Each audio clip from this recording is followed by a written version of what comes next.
Salam restoranımızın değerli izləyiciləri, Şəhrizad restoranından hər kəs salamlayıram.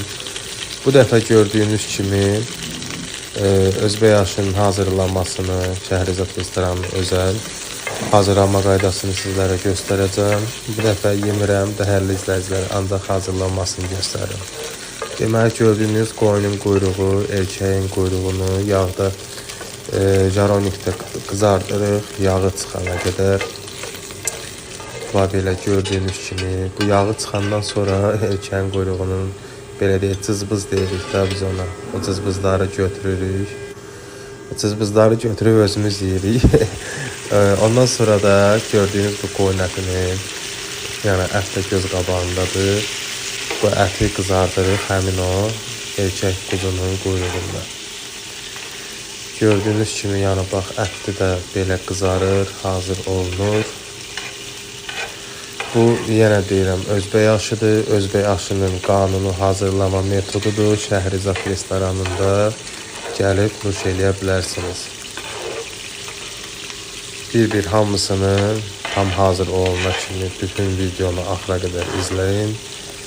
Və belə deyim, görüntüdə də, həm də ki danışıqda, səsdə də hər şeyini izah eləyəcəm.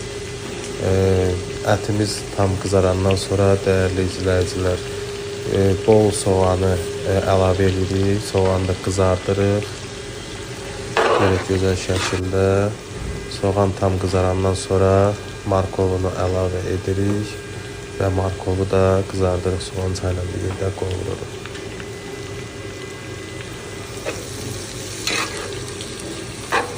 Gördüyünüz kimi markov da tam qovrulandan sonra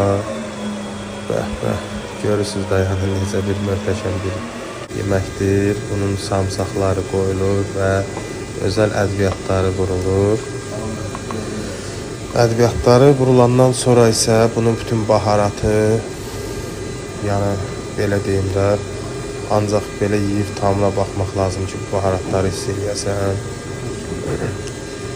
Gördüyünüz kimi yəni baharatlarla duzudur, zirəsidir, yəni baharatlarıdır və vurulandan sonra da deməli su əlavə olundu və ondan sonra da düyünü süzgəcdən bir neçə dəfə keçirdəndən sonra həmin o düyü yəni şəffaf halda, təmiz halda olur və o gördüyünüz deməli ətidir, soğançasıdır, markovudur, hamısı yanıb pişmiş vəziyyətdə və düyüsü də əlavə olunur. Düyüsü əlavə olunandan sonra isə qoyacağıq dəm almağa Özbək aşını. Bu həmin Özbək aşı restoranımızda porsiya ilə verilir. İstədiyiniz zaman gəlib nuş eləyə bilərsiniz. Yəni yeməkdən doymaq olmur.